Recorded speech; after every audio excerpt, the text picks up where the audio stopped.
Bonjour à tous, j'espère que vous allez bien. On se retrouve aujourd'hui pour une update lecture que j'aurais dû vous faire il y a très longtemps. Mais bon, j'ai pris un petit peu de retard. D'ailleurs aujourd'hui ça devait même pas être cette vidéo que je devais vous faire. Mais en fait vu que j'ai pas trop le temps je vais vous faire ça. Bref, du blabla pour rien, on va commencer tout de suite. Donc comme vous l'avez vu sûrement dans le titre, je crois que je l'ai mis, il y a pas mal de coups de cœur dans cette vidéo. Donc le premier c'est Le souffle de Midas de Alison Germain, donc, qui est une booktubeuse qui s'appelle Lily Bookin sur YouTube. Et donc qui a écrit donc, son histoire et j'ai juste eu un gros coup de cœur. En fait c'est l'histoire de Louise je crois, donc, qui est étudiante mais qui travaille aussi dans comment ça s'appelle, une boutique qui vend des pierres. Et un soir en sortant du travail en fait elle va assister un petit peu à l'agression d'une jeune fille qui va mourir dans ses bras et qui va lui transmettre quelque chose, et en fait elle va s'en rendre compte après qu'elle lui a transmis en fait le pouvoir de transformer les objets, les choses, enfin tout le monde, tout en or dès qu'elle le touche. Pouvoir qu'elle a du mal à contrôler au début, c'est à dire que ça va lui arriver quand elle va être énervée ou d'autres situations où elle ne contrôle pas ses émotions. Et voilà, donc à partir de ce moment-là, elle va être en danger puisque son pouvoir est convoité par plein de monde, hein, comme on peut s'en douter. Transformer tout en or, c'est convoité par pas mal de gens. Et donc voilà, donc ça va être un petit peu son périple pour rejoindre d'autres personnes comme elle. Donc en fait, ce sont des... comment on dit, des homérides? Non, je ne sais plus comment ils s'appellent, les gens qui ont ce pouvoir. Bref, en tout cas, c'est une lecture assez courte, elle fait environ 250 pages aux éditions du Chat Noir. Et c'est vraiment un gros coup de cœur, je vous conseille absolument cette lecture. Bon alors je suis désolée, la luminosité est en train de partir, voilà tout simplement, le soleil est en train de se coucher, donc j'espère que ça va pas être trop horrible. Donc ensuite, désolée si vous bougez, c'est Suki qui fait bouger la caméra. Ça suffit Suki. Ensuite, je vais vous parler du tome 1 et du tome 2 de... cette saga n'a pas de nom en fait. Le tome 1 c'est Une braise sous la cendre et le tome 2 c'est Une flamme dans la nuit. Donc si j'ai le tome 2, je pense que vous pouvez vous douter que j'ai bien aimé. Et en effet c'est le deuxième coup de cœur. À la base je vous avais parlé de ce livre que j'avais acheté chez Gibert. Et je l'avais acheté sans grands espoirs en fait. Je m'étais dit je l'achète parce que je le veux, ça a l'air pas mal et qu'il était en occasion. Et en fait j'avais eu un commentaire de Louise de la chaîne Rêve ta vie en lecteur qui m'a dit qu'il fallait absolument que je le lise. Je l'ai écouté et j'ai très bien fait puisque j'ai juste adoré. Il me restait quelques pages je crois du 1 et je rentrais chez moi en fait et je me suis dit il faut que je passe chez Cultura acheter le 2. Ce que j'ai fait.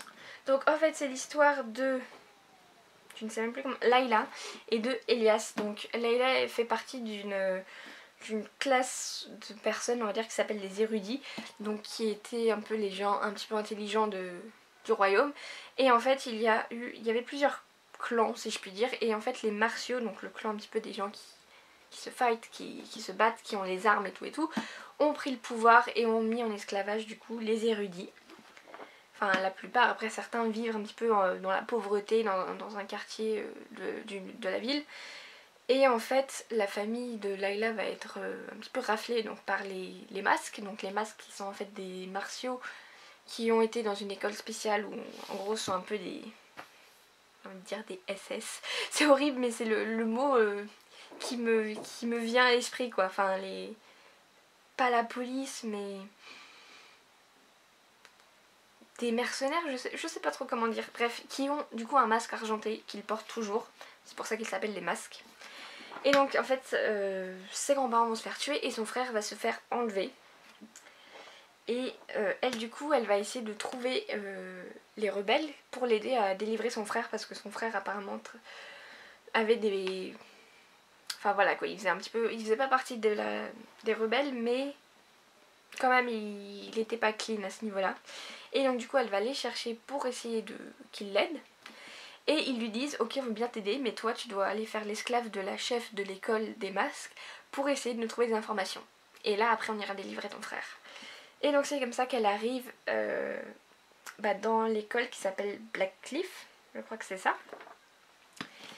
Et du coup Elias est là-bas, lui il est en gros pas diplômé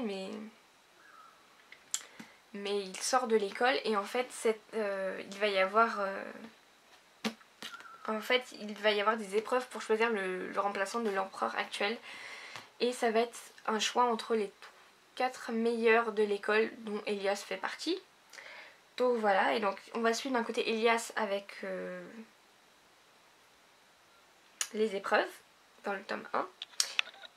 Et en même temps la vie de Layla, donc comme esclave pour la chef de l'école, la directrice, oui plutôt, directrice, qui est en fait une tortionnaire quoi, qui traite ses esclaves comme de la merde, qui les défigurise.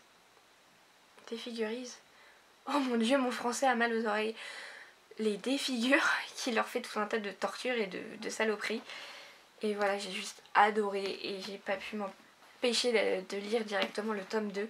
Ce sont comme des gros pavés, hein, même si c'est du jeunesse, que c'est écrit assez gros. J'ai mis à chaque fois un peu plus d'une semaine à lire chaque tome. Mais j'ai adoré. Et voilà, je vais pas vous parler du tome 2 parce que ça spoilerait. Mais j'ai autant aimé le tome 1 que le tome 2. Et j'ai hâte que le tome 3 sorte. Il sort en 2018 mais je ne sais plus exactement quand. Donc j'ai super hâte. Et pour finir, donc là c'est un petit peu le... C'est mitigé. Voilà, c'est Rituel sanglant de Craig Russell. Donc c'est un thriller. Donc à la base j'avais acheté ce livre parce que ça... En fait le pitch parlait d'un tueur en série qui tuait des femmes... je crois que je vous en avais parlé d'ailleurs dans un book haul, qui tuait des femmes selon une mise à mort viking donc qui s'appelle l'aigle de sang. Ce que j'ai trouvé déjà, ce qui m'a dérangé dès le début, c'est que le tueur en série ouvre, désolé c'est un peu gore, ouvre les côtes par devant alors que c'est quelque chose qui se fait par le dos, par derrière. Je crois qu'il fait ça pour une seule victime, par le dos. Donc déjà ça m'a... Je me suis dit ouais. Et au final... Bon déjà j'ai du mal à lire ce genre là donc ça a été un peu laborieux pour moi. Et j'aurais bien voulu qu'on se positionne plus sur le tueur en série quoi. En fait qu'on soit du côté du tueur plutôt que du côté des enquêteurs. Bon enfin... En même temps je lis un thriller, c'est normal que ça va être du côté des enquêteurs mais bon. Et ce qui m'a dérangé c'est qu'il y a une grosse partie... Je peux pas dire que ça n'avait rien à voir, ça avait un rôle dans l'histoire, mais une grosse partie sur la mafia ukrainienne et la mafia turque. Et ça m'a saoulée. Mais ça m'a saoulée quoi. Et du coup j'ai trouvé qu'il n'y avait pas assez ce côté scandinave que je pensais avoir en fait. Voilà, en plus bon, c'est écrit tout petit, il n'y a quasiment pas de marge, l'interligne est super petit. Et il fait 450 pages environ. Donc ça a été super laborieux pour moi, surtout sur la fin. Donc